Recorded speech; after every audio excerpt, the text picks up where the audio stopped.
তো আপনাকে যে মুয়াজ্জিম সাহেব বারবার ডাকে, আপনি কই?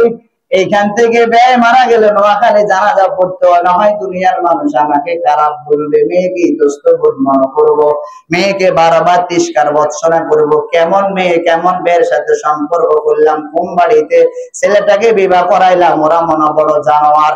মৃত্যু খবর শুনিয়াও জানাজা পড়তে আসে না। এই কথা বুঝাবার মানি হলে আপনার বাড়ির পাশে পাঞ্জাগানা মসজিদ, আপনার বাড়ির পাশে জুমা মসজিদ, আপনি বাড়ির পাশে 5 ওয়াক্ত নামাজ পড়তে পারেন না আল্লাহর ভয় না থাকার কারণে। এইখান থেকে সমাজ রক্ষা করার কারণে নোয়াখালী যাইয়া জানাজা পড়ে। আল্লাহ বোঝার তৌফিক দান করেন। এই জাতীয় মুসল্লি আছে না নাই? আরো জোরে বলেন আছে না নাই?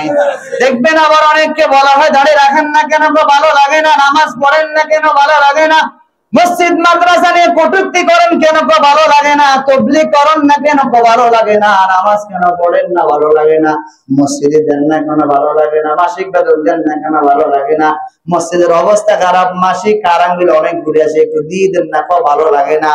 এই ভালো না লাগার কারণ গুলো আমার ইমানি সার যেটুকু থাকা দরকার, এতটুকু না থাকার কারণে দিন ধর্ম মানতে আমার কাছে ভালো লাগে না। ঠিক না বেটি? এই আল্লাহর গোলাম, তাহলে আমার এখান থেকে শিক্ষণীয় বিষয় হলো, ইযা সাররাতকা হাসানাতুকা ওয়া সাআতকা সাইয়্যাতুকা ফাআনতা মুমিন। নবীজি সাল্লাল্লাহু আলাইহি ওয়াসাল্লাম কে একজন সাহাবী এসে প্রশ্ন করে, ও নবী বলেন তো ঈমান কাকে বলা হয়? নবীজি বলেন, ঈমান বলা হয় যখন তোমার কাছে ভালো কাজ ভালো লাগে, খারাপ কাজ খারাপ লাগে। জেনে নাও তুমি একজন ঈমানে কামিল। সুবহানাল্লাহ বলেন। কাজ করবেন তো ইনশাআল্লাহ? করবেন তো সবাই ইনশাআল্লাহ? আচ্ছা বলেন তো, এক সময় কি আপনার দাঁত ছিল? বলেন না ছিল নি? আপনার মুখে দাড়ি ছিল? আরে মিয়া কথা বলেন না কেন? ছিল তো? ছিল? আপনার হাত ছিল তো? কিছু ধরার শক্তি ছিল নি? আমার মনে কথাবার্তা বুঝেন না লাগে, একটু হা হু বলেন না মিয়া। আপনার হাত ছিল তো? আমার পর থেকে আইতে হাত ছিল না? আচ্ছা ধরার শক্তি ছিল? পা ছিল নি? চলার শক্তি ছিল?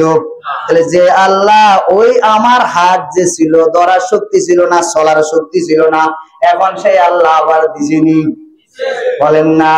তাহলে আমি কি মায়ের পেট থেকে আসার পর পায়খানার ভিতরে বসিয়া কান্নাকারি করছি তো? পায়খানা খাইছি তো? কথা বলেন না কেন মিয়া? প্রস্রাব খাইছি তো? আল্লাহ বলেন, অখলিকল ইনসানু দাঈফা, মানুষ আমি আল্লাহ তোকে দুর্বল করে বানাইলাম।